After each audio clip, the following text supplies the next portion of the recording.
सर्वात मोठी बातमी लाडकी बहीण योजनेतून 81 लाख महिला अपात्र ठरल्या आहेत।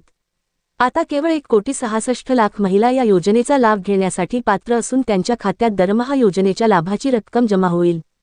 पण ज्या महिला अपात्र ठरल्या त्यांचं काय? त्यांना जी रक्कम इतके महिने देण्यात आली त्याची वसुली होणार का, असा सवाल अनेक महिलांच्या मनात आहे। मात्र याबाबत मुख्यमंत्री देवेंद्र फडणवीस यांच्याकडून सरकारची भूमिका स्पष्ट करण्यात आली आहे। अपात्र ठरलेल्या 81 लाख महिलांकडून पैसे वसूल करण्यात येणार नाही असे मुख्यमंत्र्यांनी सांगितलं। त्यामुळे या महिलांना मोठा दिलासा मिळाला आहे। लाडकी बहीण योजनेत अनेक गैरप्रकार झाले असून केवळ महिलांसाठी ही योजना असतानाही हजारो पुरुषांनी या योजनेचा लाभ घेत रक्कम लाटल्याचे समोर आले होते। त्यांना मात्र आता मोठा दणका बसणार आहे। या योजनेतील लाभार्थ्यांची डेटाबेसद्वारे पडताळणी करण्यात आली तेव्हा धक्कादायक माहिती समोर आली। थोडक्या नव्हे तर 14,000 पुरुषांनी महिलांच्या नावे अर्ज करून लाडकी बहीण योजनेचा लाभ घेत पैसे लाटल्याचे उघड झाले।